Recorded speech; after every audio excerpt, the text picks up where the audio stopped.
नमस्कार, मैं रवीश कुमार। रेटिंग एजेंसियां भारत के विकास दर के साथ अच्छा नहीं कर रही हैं। कागज पर कुछ लिखती हैं, फिर कुछ समय के बाद मिटा देती हैं। जिस हिसाब से रेटिंग एजेंसियों ने विकास दरों में कटौती की है, अगर मुमकिन हुआ तो एक दिन इन एजेंसियों की भी छटनी की जाने लगेगी। इन्हें ज्ञान दिया जाने लगेगा कि रेटिंग का फॉर्मूला मालूम नहीं, डॉलर के मुकाबले रुपया 80 के पार चला जाता है, इसे लेकर उसी तरह शांति बनी रहती है जैसे परमाणु हमले की पुतिन की धमकी के बाद भारत में शांति बनी हुई है। जैसे परमाणु हमला कहीं होगा तो उसका असर भारत में नहीं होगा। पाकिस्तान ने जलवायु संकट में कितना कम योगदान किया, मगर इस संकट की तबाही वो कितना झेल रहा है।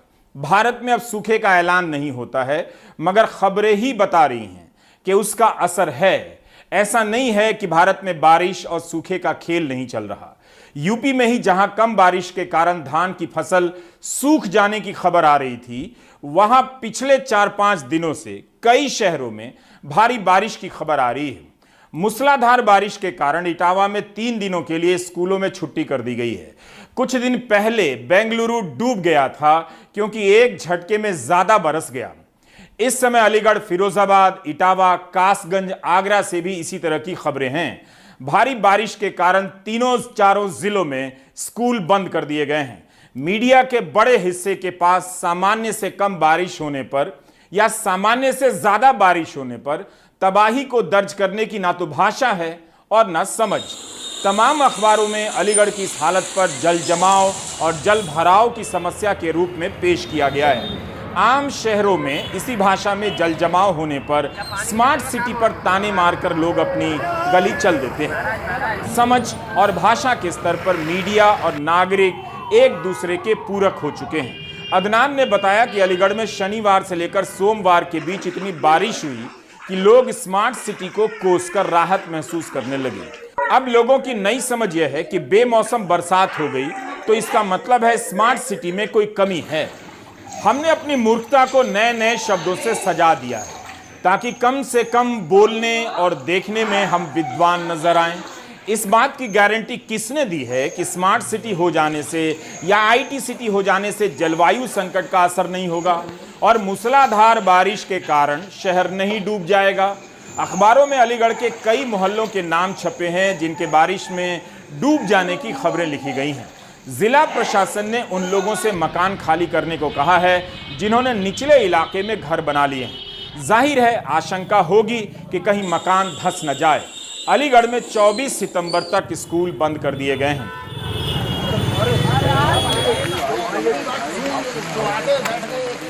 इटावा की हालत इतनी खराब है कि 24 सितंबर तक यहां भी स्कूल बंद कर दिए गए हैं।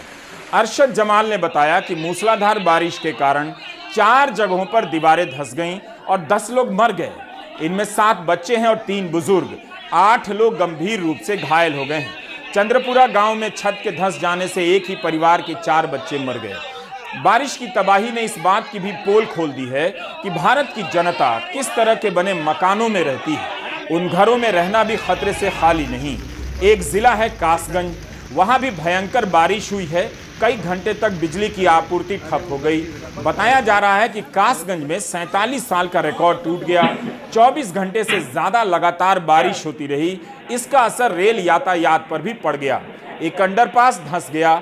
अमर उजाला ने लिखा है कि रात भर इतनी बारिश हुई है कि जिन इलाकों में कभी पानी नहीं भरता था वहां भी जल भराव हो गया।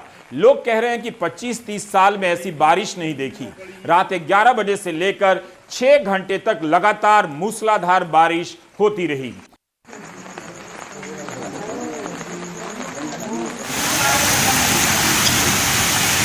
यही हाल आगरा में भी रहा। वहां 3 दिनों से इतनी बारिश हो गई है कि एक दिन तो तापमान 7 डिग्री सेल्सियस नीचे चला गया। शहरी इलाकों के साथ साथ ग्रामीण इलाकों में भी पानी भर गया है। शहर की हालत इतनी बुरी है कि लोगों के लिए काम पर पहुंचना मुश्किल हो गया। मथुरा में भी बारिश का कहर टूटा है। मुख्यमंत्री का कार्यक्रम रद्द हुआ है।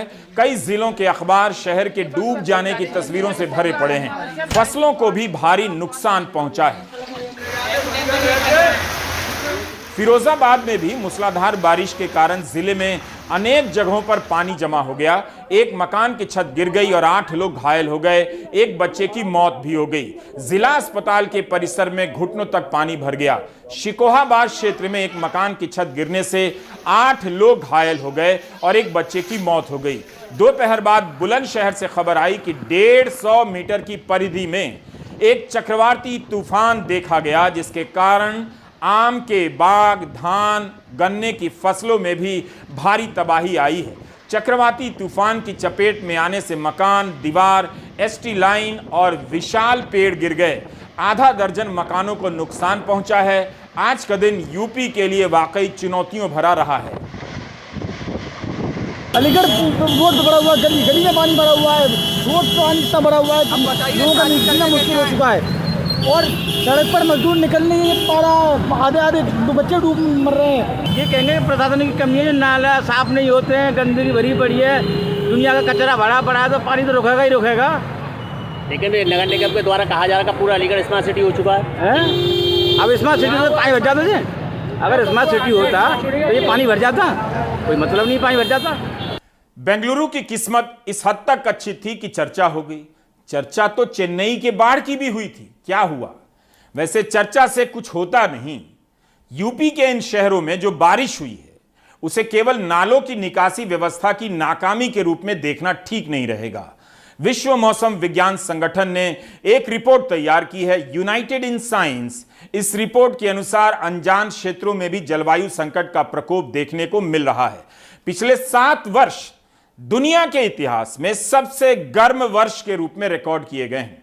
संयुक्त राष्ट्र के महासचिव ने चिंता जताई है कि बाढ़, सूखा, ताप लहरें, हीट वेव, चरम तूफान और जंगलों में आग लगने की घटनाएं बद से बदतर होती जा रही हैं और उनकी आवृत्ति से रिकॉर्ड ध्वस्त हो रहे हैं। हर किसी को लगता है कि ये सारी खबरें दूसरे ग्रह में घट रही हैं। जब तक उनके शहर में बारिश का कहर नहीं टूटता या सूखे के कारण किसानों की पूंजी नहीं डूब जाती। अभी कल ही यूपी के किसानों का बयान एनडीटीवी पर चला कि वे सूखे से परेशान हैं, धान की लागत बढ़ गई है, फसल बर्बाद हो गई है। बारिश न होने के कारण किसान बहुत परेशान है और हम लोग टेबल से पानी लगाते हैं रात बिरात में, तो उससे कुछ पूर्ति नहीं हो पा रही है। पानी के न बरसने पर गन्ना, धान, ज्वार, बाजरा, उड़द, तिलहन, ये जितनी फसलें, सारी फसलें, जिसमें से गन्ना और गेहूं, धान तो बिल्कुल ही नष्ट ही मान बराबर चले। बारिश का ऐसा उत्पात मचा है कि बात बात में स्कूल बंद करने की नौबत आ जाती है। जाहिर है हमारे पास मूसलाधार बारिश का सामना करने की क्षमता नहीं है। 3-3 दिन स्कूल बंद होने पर भी इसके कारणों पर कहीं बहस नहीं। वही बच्चे जलवायु संकट पर ड्राइंग बनाएंगे और मंत्री जी जैविक खेती के गुणों पर भाषण देंगे। द वायर की रिपोर्ट है कि कल्याण कर्नाटका और बॉम्बे कर्नाटका क्षेत्र में भारी बारिश के कारण 11 लाख हेक्टेयर जमीन में खड़ी फसलें बर्बाद हो गई हैं। बाजरा, मिर्च, ज्वार, तेलहन सब। कोटा क्षेत्र में इस साल 400 मिलीमीटर वर्षा ज्यादा हो गई, जिसके कारण उड़द, सोयाबीन, मूंग की फसल बर्बाद हुई है। किसानों पर इस वक्त क्या बीत रही होगी, यह खबर शहर तक पहुंचने नहीं दी जाएगी। हमें अंदाजा नहीं कि कम बारिश और अति बारिश की तबाही का स्केल कितना ज्यादा है। हर दिन जांच एजेंसियों के छापों से खबरों का जाल फैला दिया जाता है। देश के सामने अचानक एक गंभीर संकट खड़ा कर दिया जाता है ताकि गोदी मीडिया का रात्रि का कारोबार चलता रहे। लेकिन देश के किसानों और आम शहरियों पर मौसम का जब छापा पड़ता है तो ज्यादातर चैनलों में उनकी खबरें गायब हो जाती हैं। जनवरी 2020 में जेपी नड्डा बीजेपी के राष्ट्रीय अध्यक्ष बनते हैं। जेपी नड्डा पार्टी में चुनाव लड़कर अध्यक्ष नहीं बने थे क्योंकि उनके सामने किसी और नेता ने पर्चा ही नहीं भरा। इस तरह जेपी नड्डा अध्यक्ष पद का चुनाव बिना किसी विरोध और बहस के जीत गए। एक तरह से यह चुनाव नहीं था, मनोनयन समझा जा सकता है। जाहिर है उनका चुनाव शीर्ष नेतृत्व ने किया, ना कि कार्यकर्ताओं ने। मिस्ड कॉल अभियान चलाकर बीजेपी दुनिया की सबसे बड़ी पार्टी होने का दावा करती है, लेकिन सदस्य कितने सही हैं इसकी जांच को लेकर सवाल उठे भी होंगे तो किसी ने ध्यान नहीं दिया होगा। उन सदस्यों की पार्टी अध्यक्ष चुनने में क्या भूमिका थी? इसे लेकर बात होनी चाहिए थी, क्योंकि दुनिया की सबसे बड़ी पार्टी में ऐसा होता तो बाकी दलों पर भी दबाव पड़ता कि वे भी ऐसा ही करें। मैं धन्यवादी हूं प्रदेश की इकाइयों का, जिन्होंने निर्विरोध मुझे चुना है। जनवरी 2020 में अध्यक्ष बनने से पहले जेपी नड्डा को 17 जून 2019 के दिन कार्यकारी तौर पर अध्यक्ष बना दिया गया। तब से लेकर 6 महीने तक बीजेपी पूर्णकालिक अध्यक्ष नहीं ढूंढ सकी। 2014 के लोकसभा चुनाव के बाद 9 जुलाई को अमित शाह बीजेपी के अध्यक्ष बनाए गए थे और इस पद पर 5 वर्ष से ज्यादा समय तक रहे। अमित शाह से पहले राजनाथ सिंह अध्यक्ष बने। अमित शाह चुनाव लड़कर बीजेपी के अध्यक्ष बने या मनोनीत किए गए या निर्विरोध चुने जाने का ढोंग रचा गया? इस प्रश्न का जवाब इस बात से मिलता है कि जब नड्डा के खिलाफ किसी ने अध्यक्ष पद के लिए पर्चा नहीं भरा तो अमित शाह के खिलाफ किसी ने सोचा भी नहीं होगा। मीडिया रिपोर्ट में लिखा है कि बीजेपी में आम सहमति से अध्यक्ष चुने जाने की परंपरा है, लेकिन यह आम सहमति किसके बीच बनती है? क्या इसमें कार्यकर्ता भी शामिल होते हैं? क्या हम और आप नहीं जानते कि आम सहमति कहां से तय होकर आती है? दुनिया की सबसे बड़ी पार्टी में आम सहमति की परंपरा क्या लोकतांत्रिक मानी जा सकती है? जब इस पार्टी में कोई भी कहीं से भी किसी भी पद पर पहुंच सकता है, तो क्या उनमें से कोई भी अध्यक्ष पद का चुनाव लड़ने का सपना देखता ही नहीं होगा? क्या जेपी नड्डा के चुनाव में कार्यकर्ताओं की सहमति थी या प्रधानमंत्री मोदी और अमित शाह की सहमति थी? 2 लोगों की सहमति आम सहमति बता दी गई, तो फिर उन लाखों सदस्यों की क्या भूमिका रही होगी जिसके दम पर बीजेपी खुद को दुनिया की सबसे बड़ी पार्टी कहलाने का दावा करती है? 26 जून 2020 के दिन द प्रिंट में डीके सिंह का एक विश्लेषण छपा है। हिंदी में इस हेडलाइन का मतलब है कि कैसे अमित शाह ने जेपी नड्डा को रबर स्टैंप अध्यक्ष बना दिया है। इस लेख में डीके सिंह कई उदाहरण देकर बता रहे हैं कि कैसे कई बड़े फैसलों में अमित शाह की चलती है, जेपी नड्डा की नहीं। जेपी नड्डा का कार्यकाल जनवरी 2023 में खत्म हो रहा है, लेकिन सूत्रों के हवाले से खबरें छपने लगी हैं कि उन्हें एक और विस्तार मिल सकता है 2024 तक के लिए। बीजेपी में कोई भी अध्यक्ष पद पर एक ही टर्म रह सकता था, लेकिन 2012 में पार्टी का संविधान बदल दिया गया। नए नियम के मुताबिक 3-3 साल के लिए 2 बार अध्यक्ष पद पर कोई रह सकता है, यानी 6 साल के लिए। मूल बात यह है कि हमारे सामने किसी भी दल के राष्ट्रीय अध्यक्ष चुने जाने की पारदर्शी व्यवस्था नहीं है। यह सवाल बेहद महत्वपूर्ण है। इस सवाल के जरिए आप राजनीतिक दलों के भीतर कैसे निर्णय लिए जाते हैं, यह जानना चाहते हैं। व्यवस्था पारदर्शी होगी तो आपका भरोसा ज्यादा बढ़ेगा। लेकिन इससे भी बड़ा एक और सवाल है, अध्यक्ष कैसे भी चुना जाए, आपको अंदाजा लग जाता है कि रबर स्टैंप है या किसका आदमी है। लेकिन इन दलों में पैसा कौन लगा रहा है, हजार करोड़ रुपए का इलेक्टोरल बॉन्ड कौन खरीद रहा है, आप ये कभी नहीं जान सकते, क्योंकि मोदी सरकार ने इलेक्टोरल बॉन्ड का कानून ही इस तरह से बना दिया है। अध्यक्ष कैसे भी चुना जाए, अगर पार्टी और राजनीति करोड़ों रुपए का बॉन्ड खरीदने वाले अज्ञात लोगों के इशारे में चले, यह ज्यादा खतरनाक है। जब पूंजी ही गुप्त है, पारदर्शी नहीं है, तब सारे फैसले गुप्त माने जाने चाहिए। सारे फैसले किसी और के और किसी और के लिए माने जाने चाहिए। अच्छी बात है कि कांग्रेस अध्यक्ष के चुनाव के बहाने आंतरिक लोकतंत्र की चर्चा हो रही है। आज राहुल गांधी ने भी प्रेस कॉन्फ्रेंस में एक नहीं कई बार इससे जुड़े सवालों का सामना किया और तंज भी किया कि इस देश में एक ही नेता हैं जो प्रेस कॉन्फ्रेंस तक नहीं करते हैं। राहुल ने उस एक नेता का नाम नहीं लिया, उन्हें नाम लेकर बताना चाहिए था कि प्रधानमंत्री मोदी ने 8 साल में एक बार भी खुली प्रेस कॉन्फ्रेंस नहीं की है, पत्रकारों के सवालों का खुली प्रेस कॉन्फ्रेंस में सामना नहीं किया है। कांग्रेस में कई नेता आगे आ रहे हैं जो अध्यक्ष पद का चुनाव लड़ना चाहते हैं। अब यह सवाल अलग से जुड़ रहा है कि कौन बाहर की पार्टी के इशारे पर लड़ रहा है और कौन कांग्रेस के भीतर लोकतंत्र बहाल करने के लिए लड़ रहा है। It's interesting to me that everybody asks the question about when the Congress party election is going to take place. Who is going to fight the Congress party election? But you do not do this about any other political party in the country. You do not ask this question about the BJP. You do not ask this question about the RSS. You do not ask this question about the communists. You do not ask this question about the Samajwadi, about the BSP. You don't ask this question. Chief Minister has said that the Congress अध्यक्ष पद के चुनाव को लेकर पूछे गए सवाल पर राहुल गांधी का मुख्य निशाना बीजेपी रही। दरअसल भारत जोड़ो यात्रा और कांग्रेस में अध्यक्ष पद के चुनाव को लेकर बीजेपी लगातार हमलावर है। जवाब में कांग्रेस 2020 में जेपी नड्डा को बीजेपी अध्यक्ष बनाए जाने की प्रक्रिया पूछ रही है। बीजेपी के साथ इन आरोप प्रत्यारोपों के बीच भारत जोड़ो यात्रा के 15वें दिन राहुल गांधी ने अपनी पार्टी के मुतालिक भी एक बड़ा संदेश दिया। कहा कि कांग्रेस का अध्यक्ष पूरे देश के लिए होता है, उसके पास कोई और पद नहीं हो सकता। what we have decided, जो हमने उदयपुर में डिसाइड किया, वो कांग्रेस पार्टी का एक कमिटमेंट है, तो I expect that commitment will be maintained. Rahul Gandhi का बयान अशोक गहलोत की उस दलील के उलट है जिसमें उन्होंने राष्ट्रीय अध्यक्ष पद के साथ साथ सीएम पद पर बने रहने में भी कोई दिक्कत नहीं बताई थी। एक नॉमिनेट होते हैं वो 2 पद होते हैं, जहाँ कोई हाईकमान नॉमिनेट करते हैं वो 2 पद कहलाते हैं। ये चुनाव ओपन है सबके लिए, कांग्रेस अध्यक्ष चुनाव ओपन है, इसमें कोई भी खड़ा हो सकता है। ये तो जो 9000 लोग हैं, 9000 में से कोई भी व्यक्ति खड़ा हो सकता है, चाहे वो MP है, MLA, मंत्री है, मुख्यमंत्री है। कल कोई कहते कि राज्य का मंत्री मैं खड़ा होना चाहता हूँ, तो वो हो सकता है, वो मंत्री भी रह सकता है और कांग्रेस अध्यक्ष भी बन सकता है। राहुल गांधी के बयान से सचिन पायलट खेमे की उम्मीदों को और बल मिला है।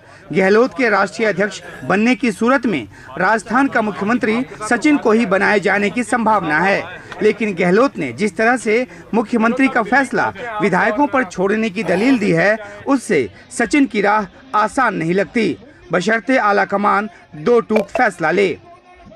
स्वाभाविक है कि कोई भी राष्ट्रीय दल का अध्यक्ष मुख्यमंत्री का दायित्व उसको नहीं संभालना चाहिए। लेकिन कल सारी बात कह भी रहे हैं कि मैं सोनिया गांधी जी की बात मानने को तैयार हूं, लेकिन जो गांव में कहते हैं ना कि मानेंगे सरपंच की लेकिन खूंटा वही गड़ेगा, तो उनका जो कुछ भाव इसी तरह का ऐसा नहीं है। वो एक वफादार सिपाही है कांग्रेस पार्टी के और गांधीवादी विचारधारा के हैं। कांग्रेस के भीतर एक सवाल ये भी है कि गहलोत अध्यक्ष बनने के बाद मुख्यमंत्री का पद छोड़ें या नामांकन भरने से पहले ही छोड़ दें। पार्टी के कुछ नेताओं को लगता है कि एक बार राष्ट्रीय अध्यक्ष बन जाने के बाद गहलोत पर मुख्यमंत्री पद से इस्तीफा देने के लिए दबाव बनाना आसान नहीं रहेगा। जब वे अभी टालमटोल कर रहे हैं तो आगे क्या करेंगे, अंदेशे ऐसे भी व्यक्त किए जा रहे हैं। अब सवाल गांधी परिवार के इकबाल का है। नई दिल्ली से उमाशंकर सिंह, एनडीटीवी इंडिया। आज हर राजनीतिक दल खतरे में है। चुनाव हारने पर पार्टी में कई तरह के संकट उभर आते हैं, मगर अब संकटों के रूप बदल गए हैं। पूरी पार्टी ही तोड़ दी जाती है। पार्टी को बचाना भी एक बड़ा काम हो गया है।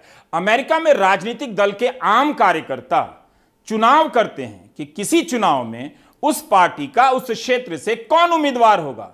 यहां चाहे बीजेपी हो या कांग्रेस या कोई भी दल हो, कार्यकर्ता का एक ही काम है, झोला ढोना। आजकल आईटी सेल में ट्रोल का भी काम उन्हें करना पड़ता है। अब इसके बाद सुशील बहुगुणा की लंबी रिपोर्ट देखिए। हम लद्दाख का नाम इन दिनों चीन से सीमा विवाद के संदर्भ में ही सुनते आ रहे हैं और समझते हैं, मगर लद्दाख केवल सीमावर्ती इलाका भर नहीं है। यहां की आबो हवा बाकी भारत से काफी अलग है। 3500 से लेकर 5000 मीटर तक की ऊंचाई पर यहां आबादी बसती है। हवा में ऑक्सीजन कम होती है, सर्दी सितम ढाती है, फिर भी यहां के लोग सदियों से इस विषम मौसम में रहते आए हैं। लोगों ने सदियों से प्रकृति के हर हमले का सामना किया है, मगर अब शहरीकरण और नई जीवन शैली तरह तरह की बीमारियां लेकर आ रही हैं। लद्दाख में स्वास्थ्य व्यवस्था का ढांचा इन बढ़ती बीमारियों के आगे छोटा पड़ने लगा है। दिल्ली एम्स के डॉक्टर अशोका मिशन के तहत इलाज करने जाते हैं, मगर वह काफी नहीं। लद्दाख केंद्र शासित प्रदेश बन गया है तो इसकी स्वास्थ्य व्यवस्था भी स्थायी और बेहतर बननी चाहिए, ताकि इलाज के लिए यहां के लोगों को चंडीगढ़ और दिल्ली की दौड़ लगाने से छुटकारा मिल जाए।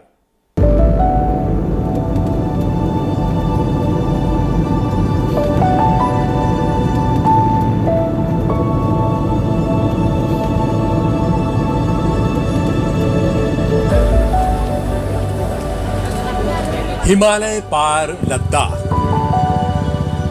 एक सर्द रेगिस्तान, वो इलाका जिसे प्रकृति ने बेइंतहा खूबसूरती बख्शी, वो इलाका जहां कुदरत इंसान की जिजीविशा का इम्तिहान भी लेती है। यहाँ का मौसम सर्द भी है और बेदर्द भी। इसके बावजूद सदियों से इस पर्वतीय इलाके के लोगों ने इन कठिन परिस्थितियों में जीना सीखा, लेकिन बदलता दौर उनके लिए जो नई चुनौतियां लेकर आया है, उनमें से एक चुनौती स्वास्थ्य के मोर्चे पर है। शहरों की बीमारियां और अन्य तकलीफें भी अब हिमालय के इस पार अपने पैर फैला चुकी हैं। वो बीमारियां जो पहले यूजुअली अर्बन में और साधन संपन्न लोगों में होती थी, अब वो धीरे धीरे लद्दाख के लोगों में भी पाई जाने लग गई है, और मुख्य कारण है इसका लाइफस्टाइल मॉडिफिकेशन। अब जैसे जैसे हमारे लोग भी मॉडर्न लाइफस्टाइल को फॉलो कर रहे हैं, तो इसलिए हमें डायबिटीज़, हाइपरटेंशन, हार्ट प्रॉब्लम भी ज़्यादा, और सबसे ज़्यादा तो ये गैस्ट्रिक कैंसर यहाँ बहुत इंसिडेंस बहुत ज़्यादा है। और ये बदलाव केंद्र शासित प्रदेश लद्दाख के सबसे बड़े शहर लेह में ही नहीं, दूर दराज इलाकों करगिल, नुब्रा, जांस्कर, चांगथांग और वहां के सुदूर पर्वतीय गांवों तक भी दिख रहा है।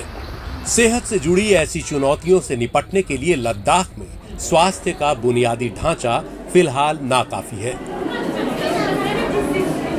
लेह का ये एसएनएम अस्पताल पूरे लद्दाख की लाइफलाइन कहा जा सकता है। समय के साथ इस अस्पताल में सुविधाएं बढ़ी हैं, लेकिन जरूरतों के सामने ये अब काफी छोटा पड़ गया है। तो हमारे पास बिल्कुल सुपर स्पेशलिस्ट हॉस्पिटल बिल्कुल नहीं है। हम मतलब जो हमें will get a physician, but हमें फिर कार्डियोलॉजिस्ट नहीं है, एंडोक्रिनोलॉजिस्ट नहीं है, जो सुपर स्पेशलिस्ट डॉक्टर्स हैं ना, उनकी बहुत कमी यहाँ जो हमारे डॉक्टर्स को मतलब महसूस होती है, और उसके लिए उनको पेशेंट को आगे रेफ़र करना होता है। अगर यहाँ पर एक सुपर स्पेशलिटी हॉस्पिटल खुल जाए और सुपर स्पेशलिस्ट लोग आए, तो उससे बहुत लोगों का बहुत ही मतलब फ़ायदा होगा उससे लोगों को। राहत की बात यह है कि लद्दाख में स्वास्थ्य से जुड़ी चुनौतियों से निपटने के लिए अशोका मिशन और एम्स दिल्ली हमेशा आगे बढ़कर सामने आए हैं। पिछले करीब 25 साल से अशोका मिशन स्वास्थ्य की अपनी मुहिम के तहत एम्स के विशेषज्ञ डॉक्टरों के साथ साल में कम से कम 2 बार लद्दाख के दूर दराज इलाकों तक हेल्थ कैंप लगाता है।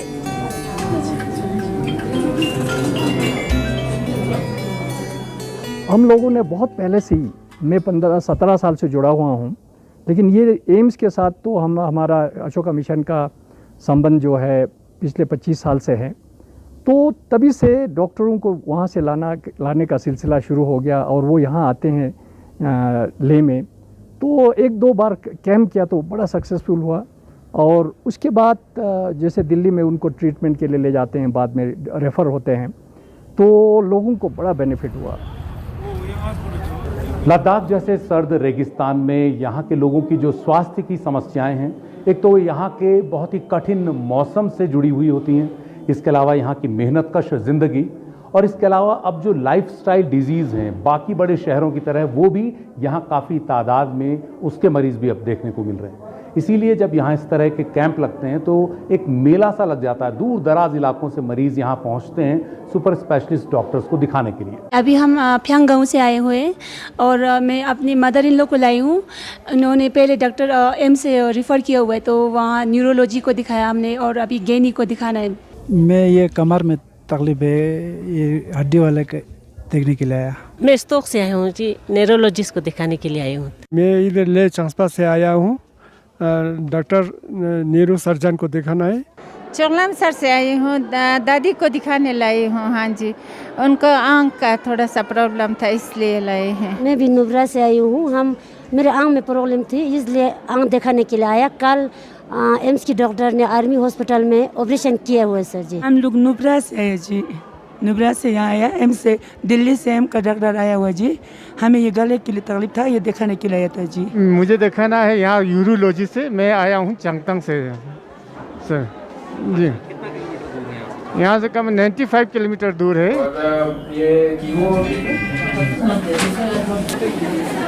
कुछ ही दिन के कैंप में ऐसे हजारों मरीज यहाँ विशेषज्ञ डॉक्टरों से इलाज करवाने पहुंचते हैं।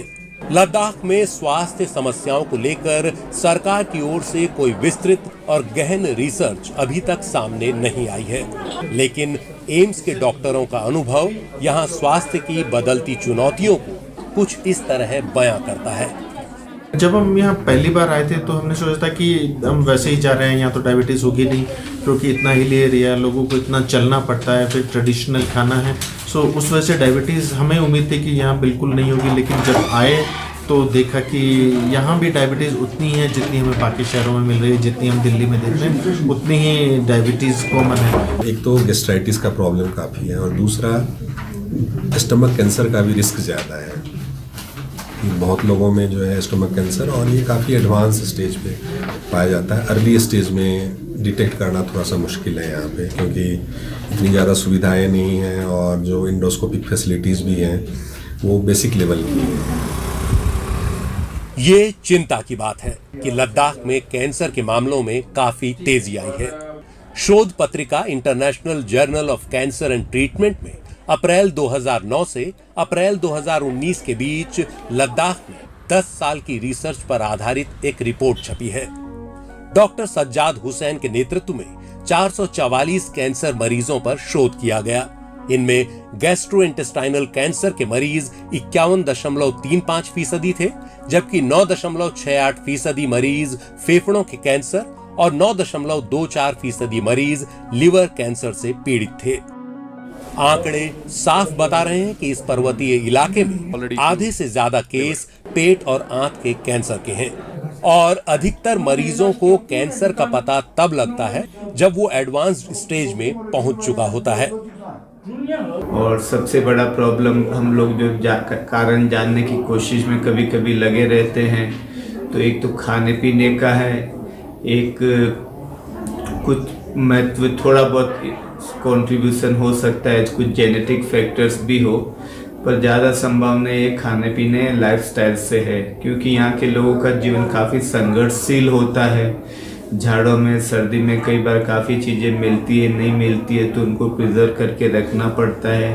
और प्रिजर्व मीट में कई बार कई जगह पाया गया है कि उसमें होने से वो उसका उपयोग लेने से गैस्ट्रिक कैंसर या स्टमक कैंसर की संभावना बढ़ जाती है।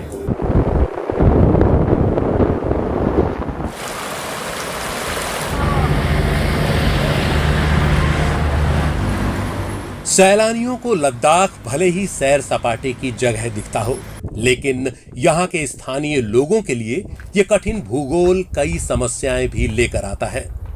लद्दाख की अधिकतर आबादी 3500 मीटर से लेकर 5000 मीटर की ऊंचाई तक के इलाकों में रहती है, जहां सर्दियों में तापमान -36 डिग्री तक पहुंच जाता है। हड्डियों और जोड़ों के दर्द से जुड़ी समस्याएं यहां अब आम हो चली हैं, जिनके इलाज और ऑपरेशन के लिए अक्सर बहुत ही एडवांस्ड मशीनों और सुपर स्पेशलिस्ट डॉक्टरों की जरूरत होती है। अशोका मिशन और एम्स दिल्ली का ये कैंप ऐसे लोगों के लिए बड़ी राहत बनकर आता है। तो लद्दाख में पहली बार एक डिसेक्टमी करने जा रहे हैं। स्पाइन की परेशानियां बहुत ज़्यादा हैं यहाँ पे लोगों को। तो ये एक पेशेंट है जो कल देखा था, उन्होंने वहाँ पर बताया कि राइट साइड में पैरों में झंझनाहट सूजपन के साथ में कमजोरी आने लगी है। डिस्क की बहुत बड़ी प्रॉब्लम है, बहुत बड़ा डिस्क है राइट साइड में निकला हुआ। तो ये पहली बार इस लद्दाख में करने जा रहे हैं।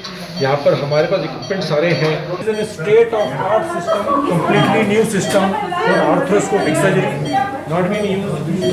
We will start this surgeries first time in Leh. ये स्पाइन का ये आप एमआरआई देख रहे हैं, इसमें बहुत बड़ा डिस्क है L4 L5 में।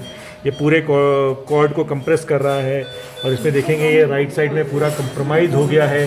फोरामिनल डिस्क और पैरासेंट्रल डिस्क है, इसके कारण पेशेंट को कमजोरी आ रही है। इस डिस्क को हम निकाल देंगे, कंप्रेशन खत्म कर देंगे तो पेशेंट को फायदा होगा। Surgery done, we have taken out the disc which was impinging on the nerve root और इनको इमीडिएट रिलीफ आ जाएगा। अभी शाम में ये खड़े होकर चलेंगे, जो पैरों में कमजोरी होती है वो धीरे धीरे ठीक होता है, लेकिन जो दर्द होता है, खिंचाव जो जा रहा था, जो पेशाब करने में दिक्कत होने लगी थी, वो सब अभी शाम से ही ठीक हो जाएगा, कोई परेशानी नहीं। एक खास बात यह भी है कि आमतौर पर हंसमुख लद्दाख के लोग भी अब डिप्रेशन की चपेट में आ रहे हैं। शायद बदलती जीवन शैली इसका एक कारण हो। डिप्रेशन यहाँ पे अनकॉमन नहीं है, डिप्रेशन यहाँ कॉमन है। और डिप्रेशन जो हम लोग देख रहे हैं तो हमारे यहाँ अक्सर यंग एज में होता है, बट यहाँ पे जो डिप्रेशन के मरीज़ हैं वो अक्सर वो लेट एज में है, मिडिल एज क्रॉस करके हैं, जैसे कि 50 ईयर्स, 55 ईयर्स, 60 ईयर्स, इस एज में है। ये थोड़ा अनयूजुअल है।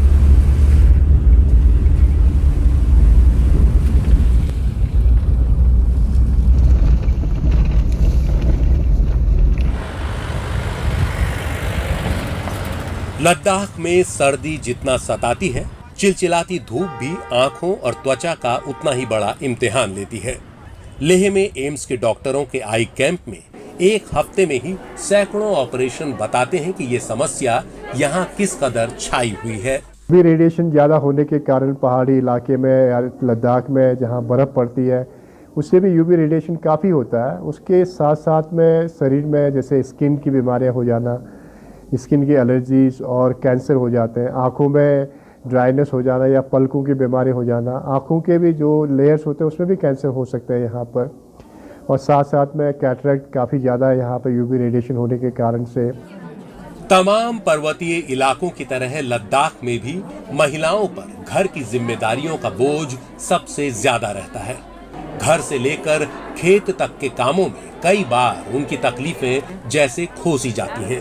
खास तौर पर गर्भवती महिलाओं के लिए यहाँ का मौसम एक बड़ी चुनौती रहता है। मैंने ऑब्जर्व किया यहाँ पर कि बहुत हाई एल्टीट्यूड की जगह है, तो जो गर्भवती महिलाएं हैं हाई एल्टीट्यूड पे ऑक्सीजन की कमी के कारण जो गर्भ में भ्रूण और जो फीटस की ग्रोथ है वो मुझे जो कल ऑब्जर्व हुआ, महिलाओं के बच्चों जब माँ के पेट में रहते हैं वो काफ़ी कमज़ोर हैं। और जो यहाँ डॉक्टर से मैंने बात की और लेबर रूम में पाया जो प्रसव से पहले ही उनको ब्लड प्रेशर की महिलाएं, अगर हम देखें दिल्ली या प्लेन्स के एरिया में 7 से 10% महिलाओं को अगर प्री क्लैम्सिया या ब्लड प्रेशर की समस्या है, यहाँ पर अप टू 30%, 30% महिलाओं को ये परेशानी है और ये गंभीर प्रेगनेंसी की कॉम्प्लिकेशन है।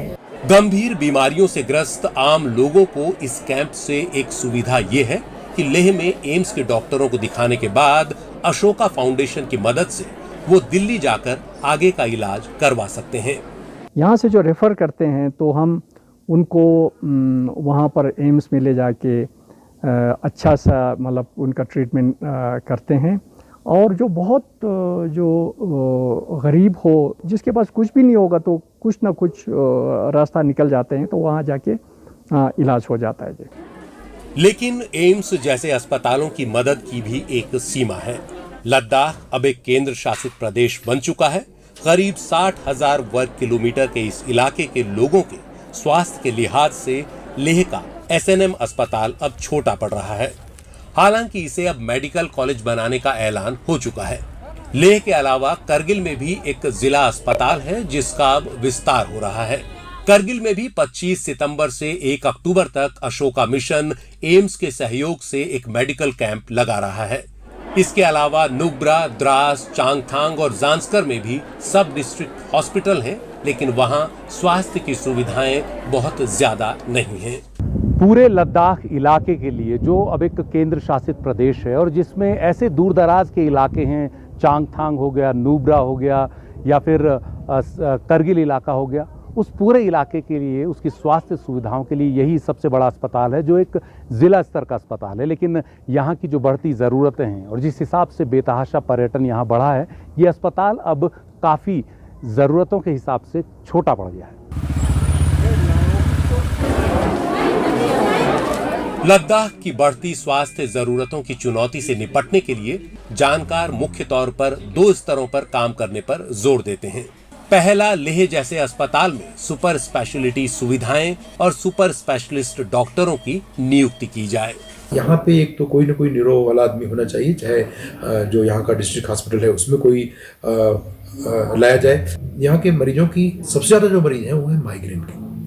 माइग्रेन के मरीज, मतलब अगर 150 मरीज की बात किया तो उसमें से 80-90 मरीज जो है वो माइग्रेन के ही होते हैं। तो वो उसका मतलब ये है कि क्योंकि न्यूरोलॉजिस्ट का अभाव है यहाँ पे, तो वो उचित ढंग से ट्रीटमेंट उनका नहीं हो पा रहा है। जैसे गवर्नमेंट ने अनाउंस किया है कि यहाँ मेडिकल कॉलेज खुलेगा, तो उसमें मैं चाहूँगा कि कुछ ऐसी स्पेशलाइज एरिया हो, क्योंकि यहाँ पर ट्रॉमा ज़्यादा होता है, तो एक ट्रॉमा सेंटर होना चाहिए। साथ साथ में कैंसर ज़्यादा होने के कारण कैंसर का अलग विभाग होना भी अति आवश्यकता यहाँ पर है। जानकारों के मुताबिक सरकार की नीति के तहत कोशिश ये भी होनी चाहिए कि वो बीमारियों को बढ़ने देने से पहले ही रोकथाम पर जोर दे। पहली बात तो फैसिलिटी उपलब्ध होनी चाहिए और उसको चलाने के लिए उसके लिए ट्रेंड लोग भी उपलब्ध होने चाहिए।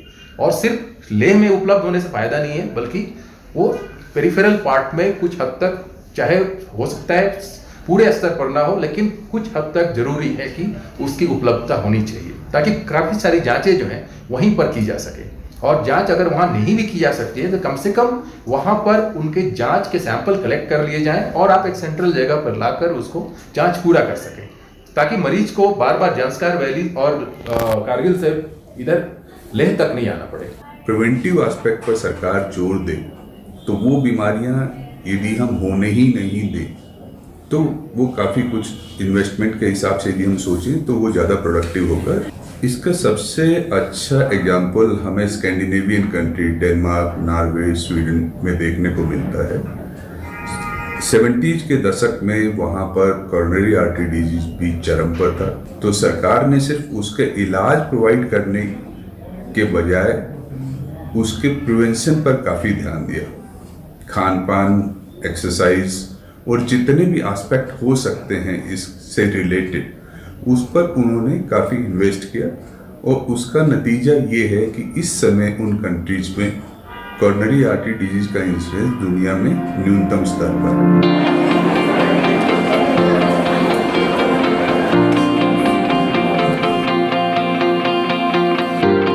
तो लद्दाख जैसे कठिन भौगोलिक और विषम जलवायु वाले इलाके में सरकार को चाहिए कि वो दोनों ही पहलुओं पर काम करे। एक और लेह में इलाज के लिए सुपर स्पेशलिस्ट विभाग और डॉक्टरों का बंदोबस्त करे, लेकिन उससे भी ज्यादा जरूरी बात ये कि दूर दराज इलाकों में प्राथमिक स्वास्थ्य उपचार और जांच की सुविधाएं विकसित करे, ताकि लोगों को अधिकतर बीमारियों के इलाज के लिए दूर लेह आने की जरूरत न पड़े और यहाँ वही लोग आए जिन्हें वास्तव में सुपर स्पेशलिस्ट सुविधाओं की जरूरत है। लेह से सुशील बहुगुणा की रिपोर्ट, एनडीटीवी इंडिया।